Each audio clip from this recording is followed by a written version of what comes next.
veterans are 2 to 4 times more likely to be homeless than non-veteran women.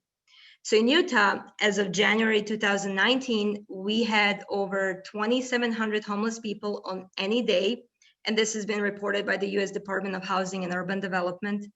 Out of that number, over 200 were family households and veterans, over 100 young adults, and over 500 were chronic homeless. And in the United States, 1 in 4 women and 1 in 10 men experience some type of domestic abuse.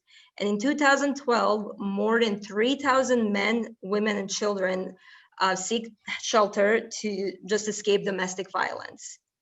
And approximately 1 in 4 women veterans experience sexual assault or sexual harassment.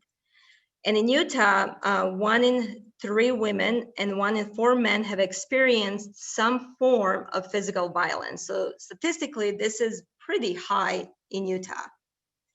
And when we look at the war, both war veterans and refugees, especially children, have experienced trauma during the war or post-war.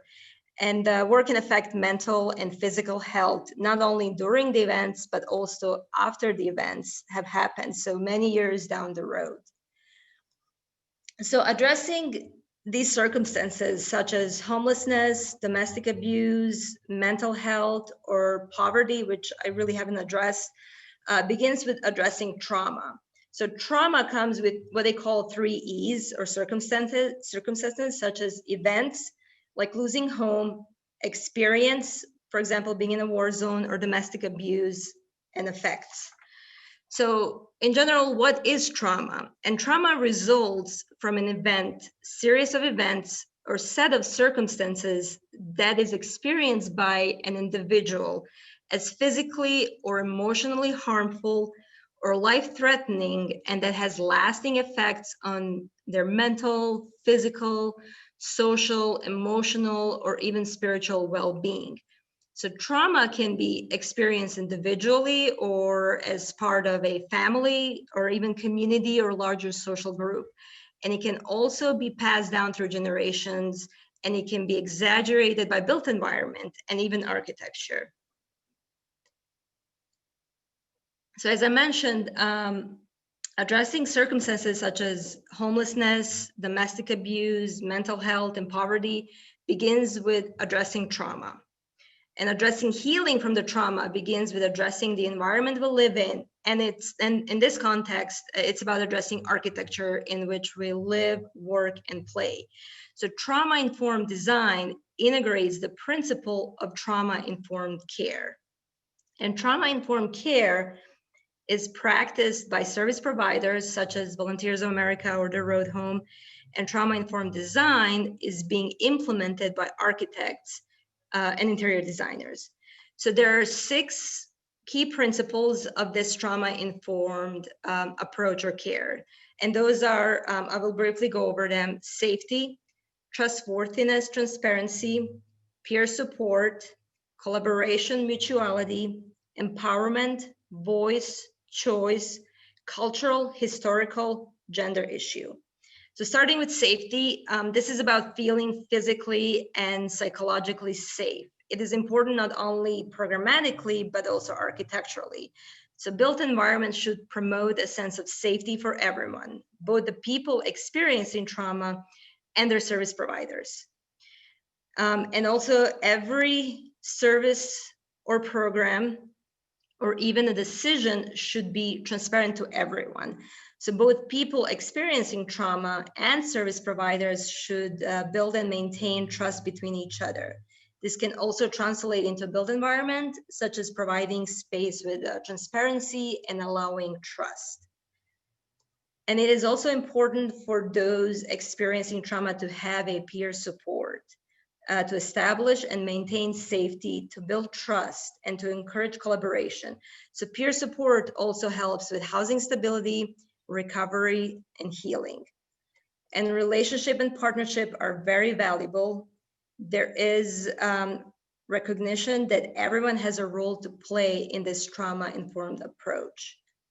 With empowerment, voice, and choice, this is about providing value and belief to individuals and the communities to heal from trauma. So people's strengths and experiences can be recognized and honored and built upon. And of course, everyone needs to have access to culturally and gender responsive services.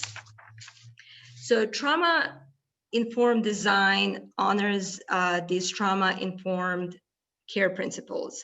It is important to realize how the physical environment affects people's sense of identity, worth, dignity, and empowerment. It is also important to realize how the physical environment has an impact on attitude, mood, and behavior.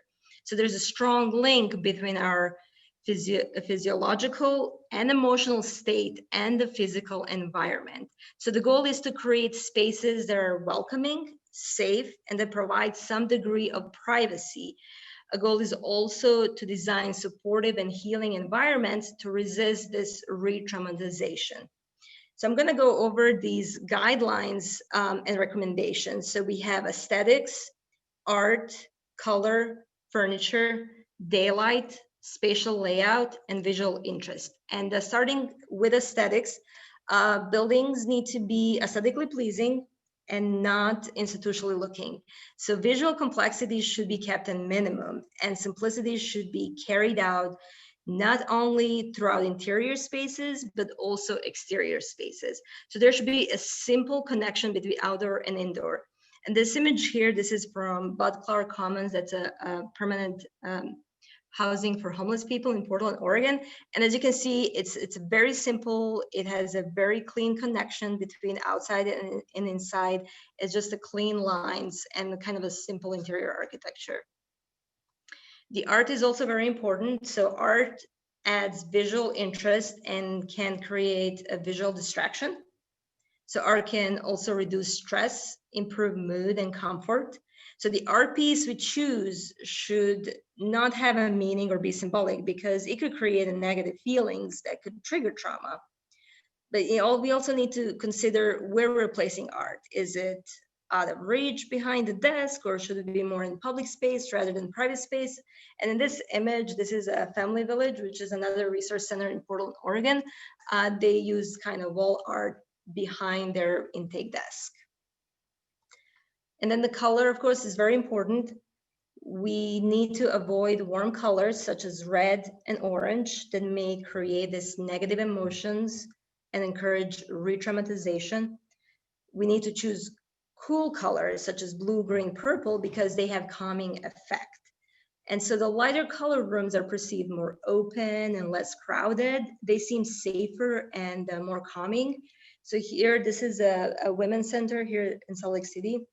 And we chose a kind of blue color as an accent color in the offices, and the green for the signage, just a bit touch of a color, but still kind of have that simplicity and not to be kind of overcrowded. So we have to be careful so we don't oversaturate the space. Another aspect is furniture. So we need to consider arrangement of furniture and how it affects people. Furniture can make people feel either safe or can create a space that may seem crowded. We need to choose durable and easy to clean.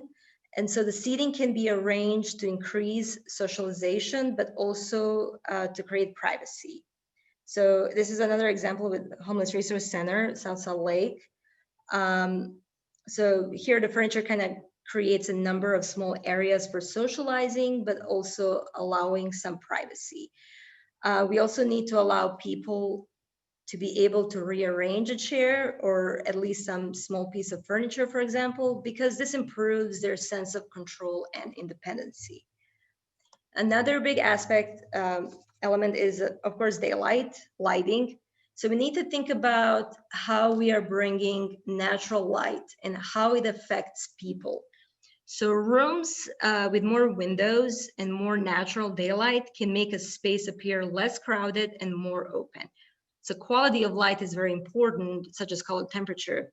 It has an impact on mood and behavior. And so having harsh brightness can increase the stress, but diffuse light can help with reducing stress and creating comfort. Also, we need to be careful with choosing light fixtures because they should not buzz or hum or flicker. Spatial layout is another important thing to think about. So how space is laid out can have a great impact on mood and behavior. It is important to define personal and social space, kind of public and private. If space is perceived as open with clear sightlines and few barriers, it will increase the sense of safety. But if the space feels crowded, it can definitely trigger an emotional stress. So this is another example of the Living Village in Portland, Oregon. So you can see the space is kind of defined. It's simple, linear. It's easy to navigate. You can see the space where the children's library is, computer lab, and the space for socializing.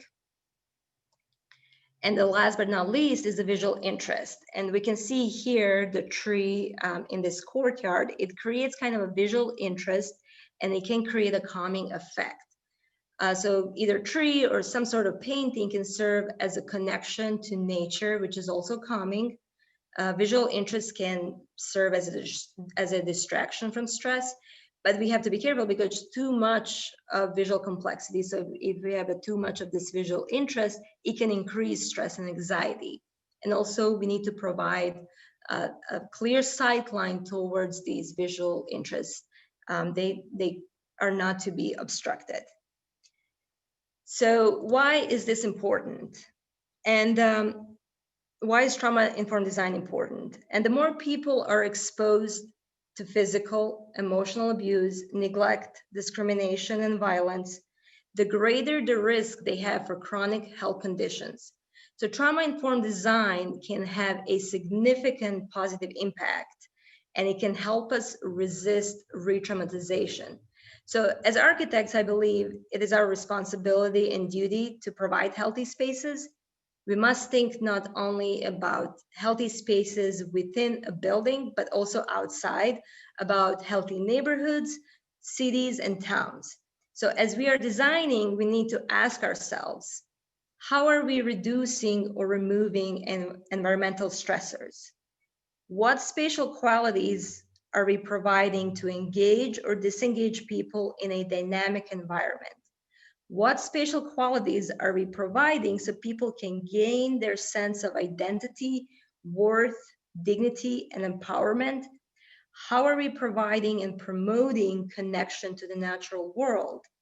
What spatial qualities are we providing so people can be separated from others who may be in distress?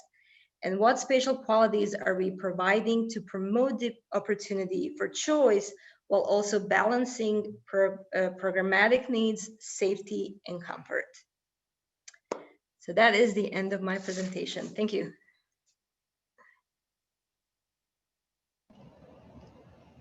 That was amazing. Thank you, Diana. I want to, I don't know if we have to wait just a couple more minutes. I think the other groups might, as it took them a couple of minutes to leave our room and get into another one, they might take a couple of extra minutes to wrap up and rejoin us. Okay.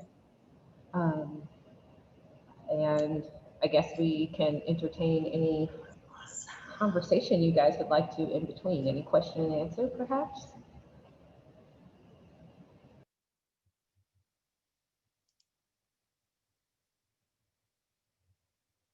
And I would say, since this is set up as a webinar, question and answer, you can either do a Q&A if you're an attendee here, or you can chat to the panelist you'd like to ask a question to directly to Diana, or just a general chat question here. Also, I see a note from Sophia to please not forget to send your name if you'd like to be considered for the NCARB test lottery. Please take their money. They would like you to please take their money. So I think that would be excellent if you guys could remember to join them. I think we're going to get our participant numbers here. I'll take a look and make sure that they're kind of going back up as the group rejoins us. But as I said, this would be a great time for question and answer and conversation. Deanna, thank you again for this is hard because we can't hear applause from everybody, but I'm learning so much. Thank you.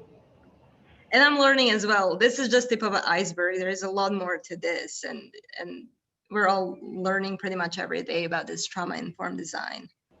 Yeah, I do have a couple of questions that have popped up. I don't know if you can see them in the chat there. I can't but see them. Let me see.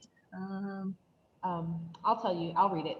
So from one of our attendees, Laura Smith, for Deanna, was visibility, privacy a concern with your design, and how did you navigate privacy in natural light? I'm sorry, I'm having a hard time hearing you. Visibility, I just heard visibility and privacy. Yes. How did you navigate privacy and natural light? Was visibility and privacy a concern with your design? So with the visibility and privacy, and well, I kind of see two things there. So with natural daylight, of course, we can like penetrate the walls or bring it through skylight. But it has to be like controlled, so it's not harsh. So we have to consider the orientation of the building and where those penetration, where are we penetrating the walls, whether it's east, south, or west, or even north, which is more diffuse light. But with the privacy, it's about kind of creating the spaces. So you have to give them the choice. So you have to have a space that is more like for multiple people to be gathered, like a gathering space, but either by furniture or even by using natural elements, maybe just even vegetation, kind of create some sort of the screen so people can have some sort of the privacy. And it just depends, like if it's a multi-story building, so how you're screening kind of the entry and kind of protecting people from kind of being on display in a way, because you don't want to walk by the street. You want to create a sense of privacy, so kind of creating a different layers throughout the space. Does that answer the question, Laura? She can respond, and maybe as we wait here, I do have one other question too. Yes, thanks. She says, great. I have a question again. Great job, first of all, so great job. And what criteria is in place to avoid selecting potentially triggering art pieces? That's a very good question. That's a good question. Honestly, I do not know what the criteria is. And I think communicating with the service providers, it just depends who you're serving. As I mentioned, you want to choose an art piece that is doesn't create any symbols. So I think that's just gonna depend on the users, like who the users are. And the service providers can, like Volunteers of America or the Road Home, they can answer those questions. I honestly have not looked through the criteria, because I think it just depends on who are we serving and who are we designing building for. But if we're using, I would just say in general, an art piece that's more about nature, for example, that does not have any symbols. So that way we can, with that art piece, we can create some kind of connection to the nature. I hope that answers your question. Yeah. All right. We'll see here if there are any follow-ups, but I don't have any at the moment. Again, I think we just have a brief pause then, unless we were supposed to move to another presenter now. I think we're just pausing briefly until the group comes back together. I think, Heather, it might be good to also note that we put the session B and C Zoom links again in the chat. And Right. at 12:35, I think we're going to break back out to the next groups. Okay. So yes, I'll refresh session C and B here, but yes, it's right there. So yeah, you can join those at the appropriate time.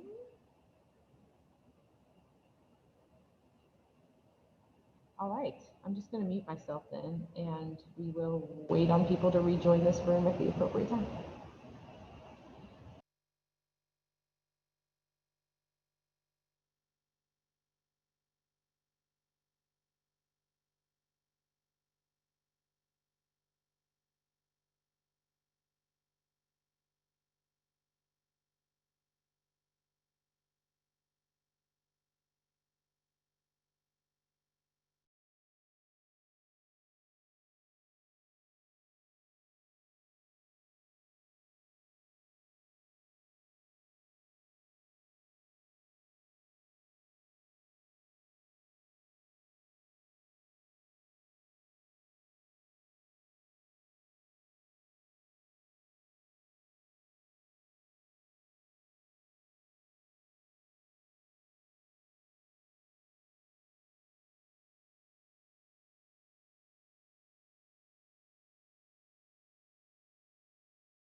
What exactly is happening here?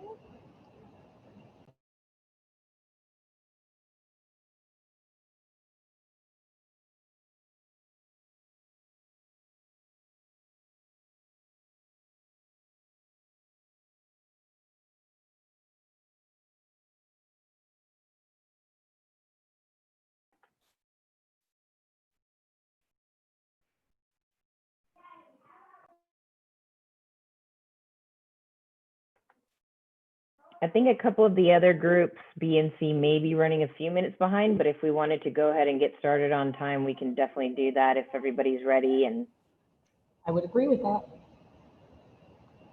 So who is next?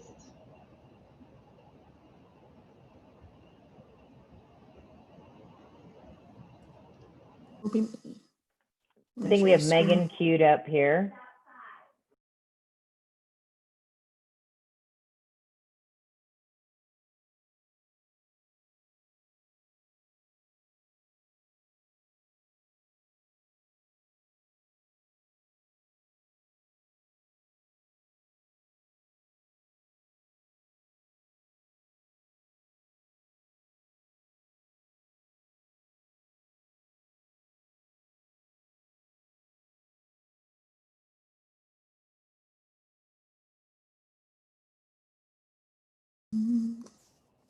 Can everyone see the screen? Megan? Yes. Yes, can you hear me?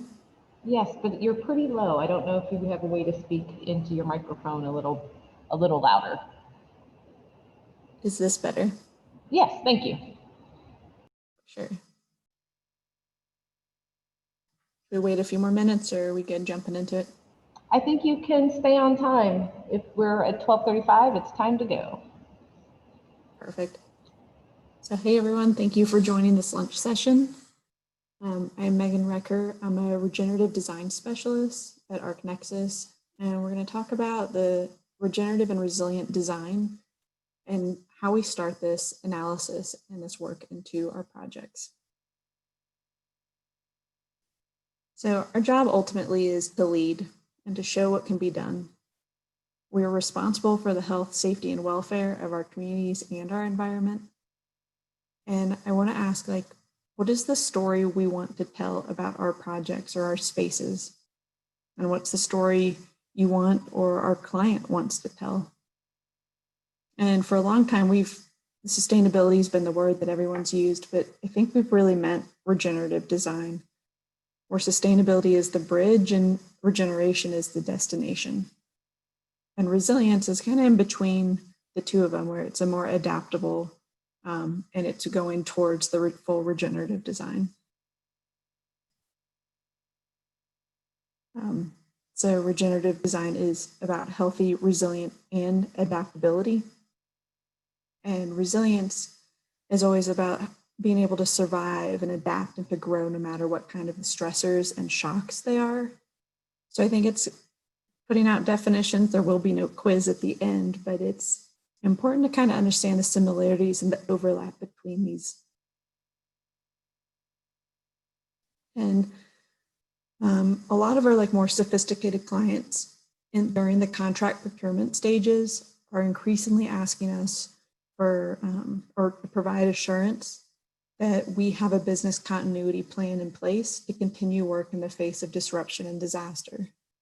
So this has been important during this COVID-19. Some of the offices had to put projects on hold, and other offices are able to work from home and remotely. But there's a lot of our clients that don't yet understand the benefits of resilience. And I think it's really important for us to be able to have that talk with them. So an example of one of our healthcare clients is they said for every hour they were offline or without power, they lost $1 million. So they were offline for 7 hours and 1 day. And that's a lot of money and it adds up quickly. So it's what are the costs for your clients being offline or for your office to be offline? Can you work without power? What about without internet?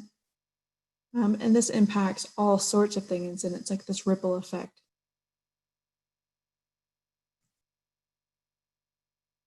And when most people think about resilience, They often think exclusively about climate change adaptation.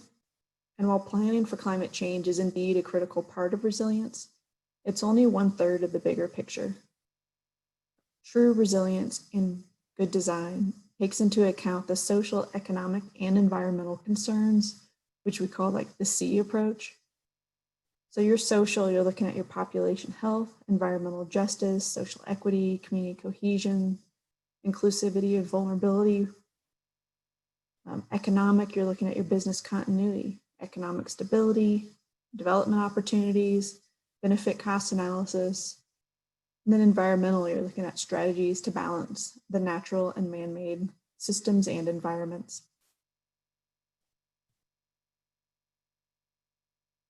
And ultimately, resilience is transcending scales. It anticipates interruptions in dynamic futures.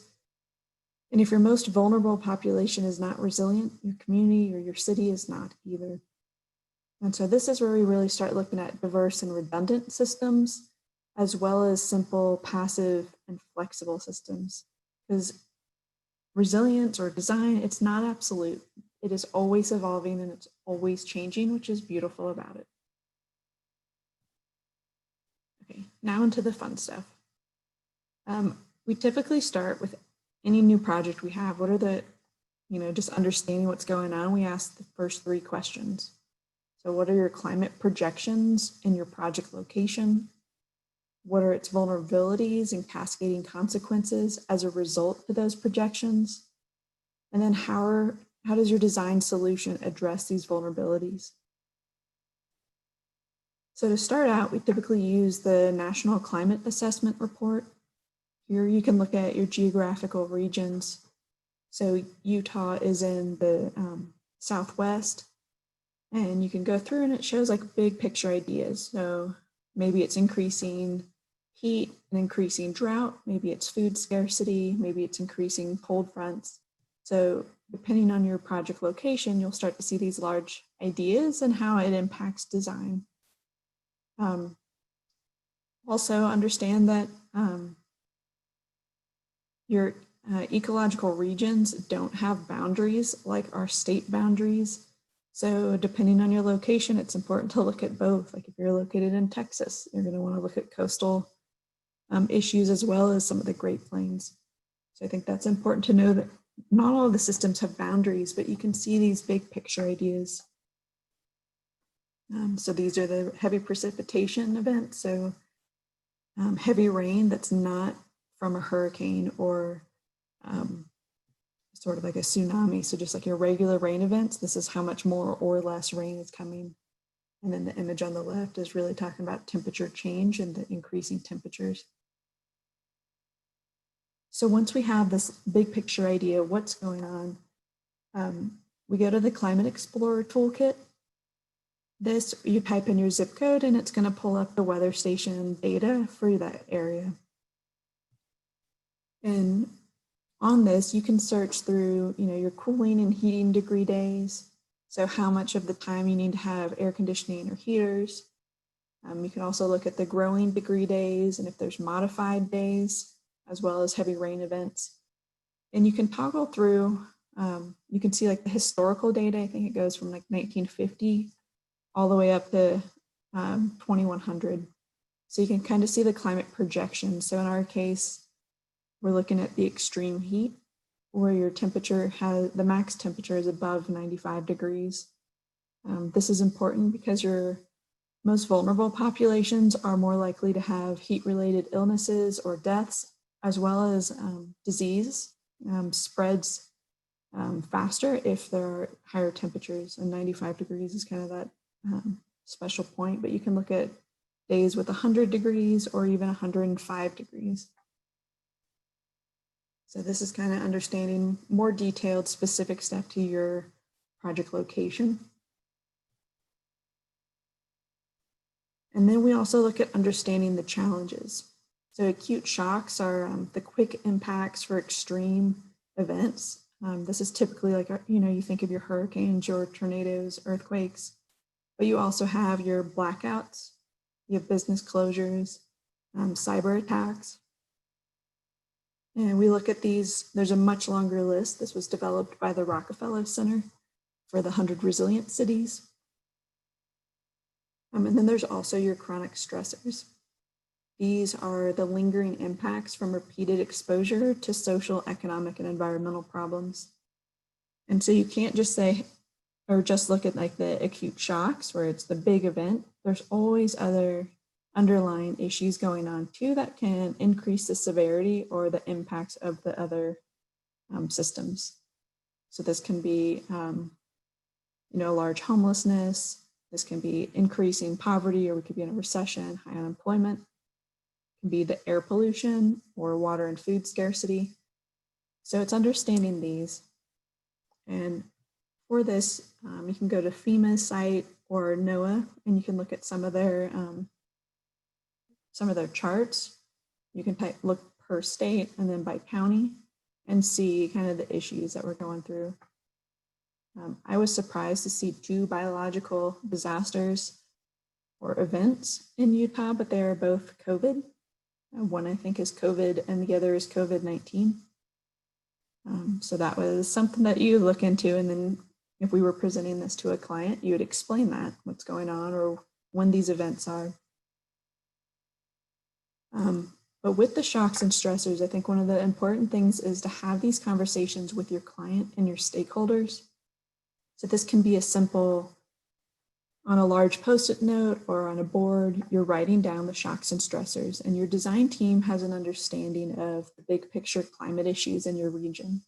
You have an understanding of what you think the shocks and stressors are, but list them out and let your client, whether it's like, the little sticky note or the dots, the colored dots or colored marker, or they can go by and check what they think is the most important. This is, I think, critical because they have a better understanding of the local context. This came up in a project we were doing in Oklahoma City, where there was the Oklahoma City bombing, but I didn't think there was a big issue with civil unrest. And our client was like, that was their #1 issue. Before any natural event or anything, it was civil unrest. And they wanted the building to be designed specifically so that you could have 2 opposing people coming into the hospital at the same time. So how do you design a hospital where 2 ambulances show up at different ambulance bays? The patients are seen and they go up to the same floor, but they never see each other and their families never see each other. And it's because of these conversations early on in a project that you can start really creating a solid design outlook. And with this design strategy, at first it was like, oh, this is going to be a challenge.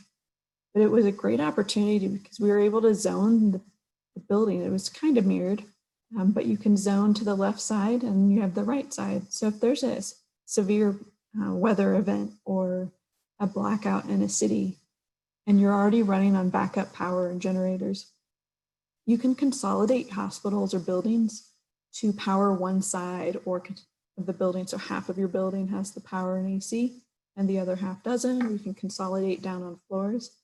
But it created this really cool adaptable strategy. And it's something that we don't have. I wouldn't have guessed that unless we had talked to our clients. Others are sinkholes.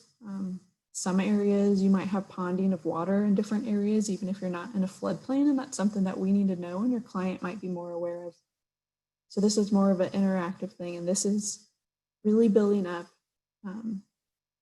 like your big picture, like what are these strategies that we can be pulling? We always ask what's the most impactful strategies for your project, for your client, and for your community.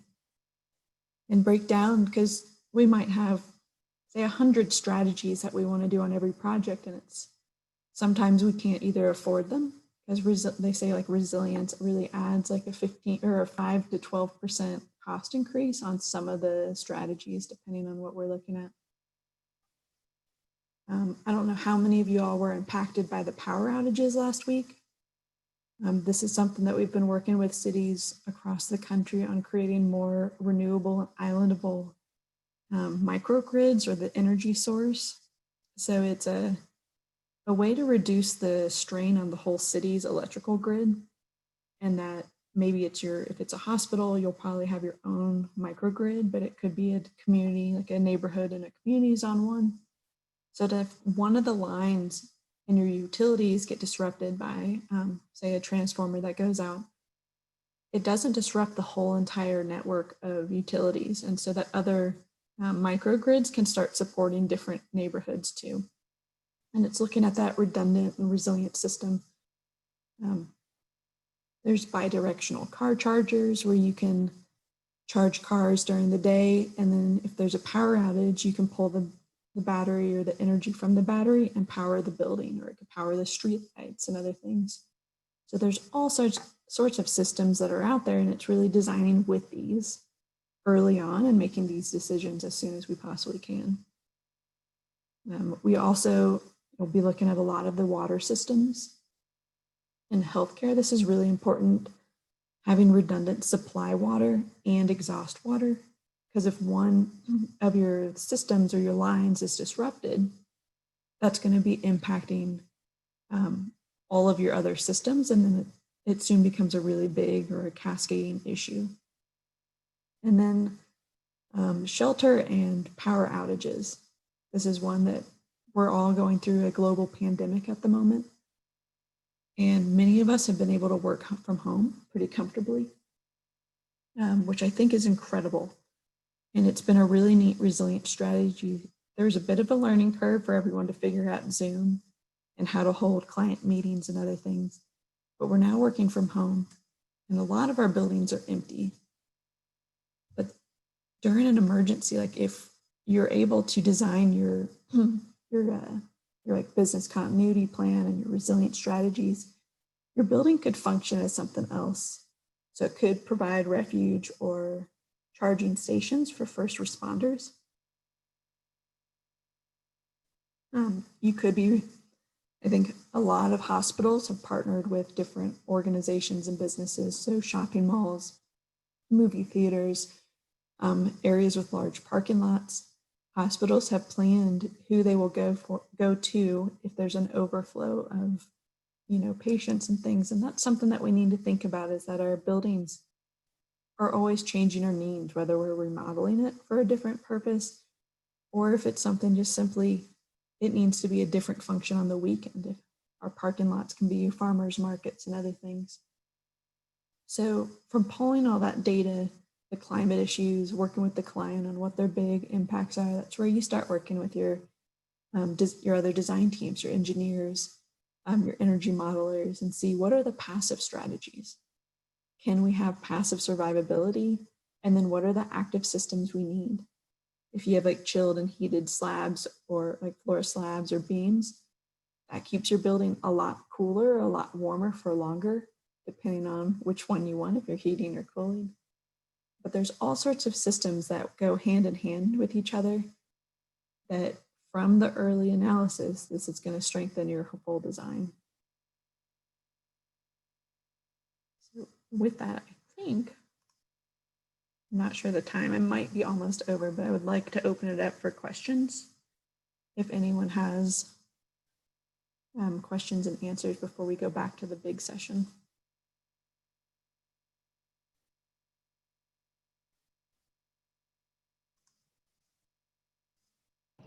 I don't see any questions yet in our Q&A, but thank you again. Applause is not applied in our Zoom world, but I would like to applaud you and thank you for such a great presentation. Again, I'm learning a lot. I do every year with conference, but especially around these topics, as I have been a part of AIA since 2005, I've seen a lot of this from your professional side develop in a conversation, and I'm excited to see women doing such groundbreaking work. Regenerative design specifically, I think, is going to be so necessary as we move forward. We've seen all of our climate impacts, especially out here in the West with forest fires and air we can't breathe. I have a question around that. How can regenerative design help us with those type of very specific, like the forest fire impact? How might we realize a better built environment for that? Oh, that's a good question. The forest fires are hard. They are so hot and they move so fast. We've been looking a lot at kind of what Australia and how they are designing for some of these, because they don't have the infrastructure to put out the fires as fast, because a lot of people are in more rural areas. And it is looking at the building materials, your landscape, how close it is around you. And most of the houses or projects have some sort of closed loop water system, and they're able to use that system as an emergency. Like they can flood the landscape, or they can use that to put out the fires in their local areas. And I've seen that on a lot of them, but the more and more that you can be off the grid and not using the large power systems, where you're having more and more transformers going out because of the heat spiking and other things, regenerative design definitely helps reduce some of those. I would say they're man-made in a way, but they're not. They're a mix between environmental and man-made, and reducing your demand on the city will definitely help reduce some of the wildfire or the sparks of the wildfires. But it's hard. I mean, it is a lot of building materials. And right out of the box there, I appreciate it. Yeah, my gut says a lot of the same things. In fact, kind of I was 3 days without power here, and thinking to myself, I work with architects. We have to design our way out of this problem for so many people. And I do want to remind everyone, our group is going to rejoin us here in about 3 minutes. I'm texting with the other rooms as they're wrapping up, so we'll have people rejoin us here. As that happens, again, if you'd like to send your name here to Sophia, we want to get your names in. We are looking specifically for our women to support with our names that we are using for the NCARB lottery. But I will make a pitch for all of our members. There is the Jason Pettigrew Scholarship for the Western Mountain region that is open to everyone. And if you have not looked that up on the WMR website, you probably should. And that is another way to have your ARE materials potentially reimbursed. That is, again, AIAWMR.org is your Western Mountain Region website. And the Jason Pettigrew Scholarship information is there. I'll put myself back on mute and stop my video again. If anybody wants to take a quick 5-minute break, it looks like we'll have the rest of our group rejoining us in about 5 minutes.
Looks like a bunch of people got my my name on their face because they used the link from me. So that's awesome.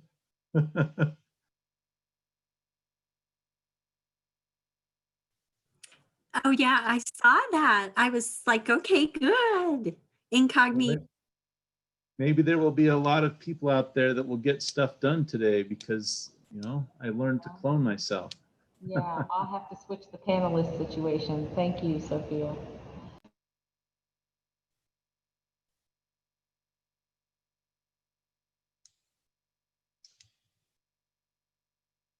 Yeah, all your Phil Hatterleys are also going to show up as panelists now.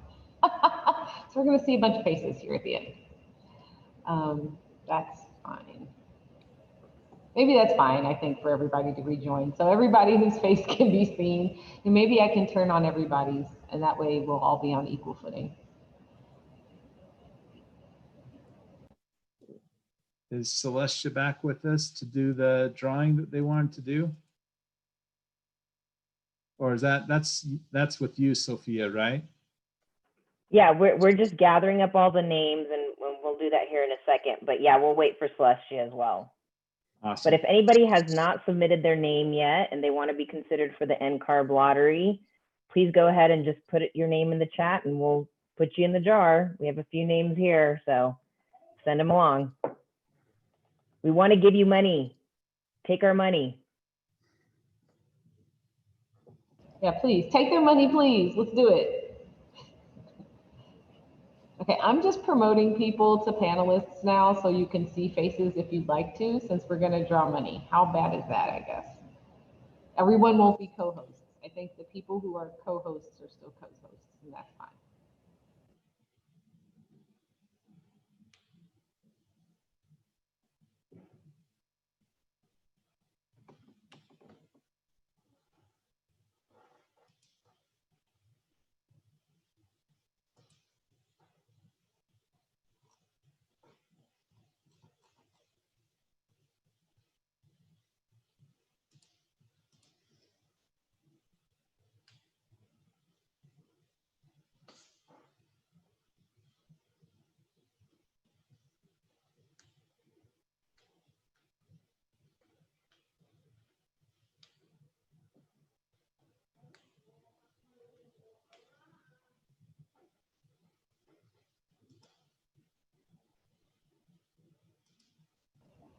Okay. So I have promoted a bunch of people to panelists here just because it looks like that's what's happening with this link, and I want everyone to be on equal footing. So if you want to turn your video on and be seen, please do. This is the time for us to maybe have a nice check-in and proof of life and see everyone's beautiful faces. And then, yeah, if you have not gotten your name to Sophia here, women's names for our NCARB lottery, NCARB test lottery, please send that to her. You can send it in a private message. That'd be great. And we'll just get you all squared away. I'm going to mute myself again, and then you guys can take it from here. It is 1 o'clock.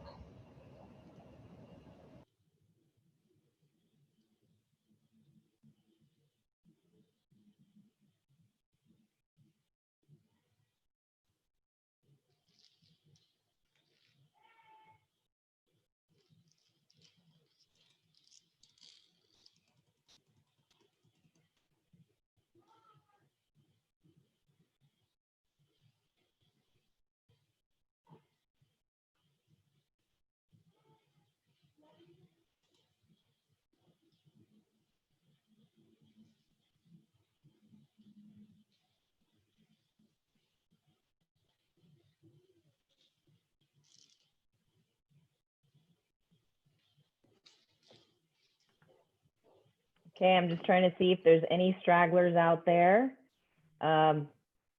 We have a few names in here so far, so I think that we could probably, I'm going to wait for the rest of the board to kind of join up here, but I just want to give a quick thank you to all of our speakers. I was in group A and our session was amazing. So I know Celestia and Jessica and Zara and Ashley, who had to leave a little bit early. I'm sure that our other group B and C were also as well. I know there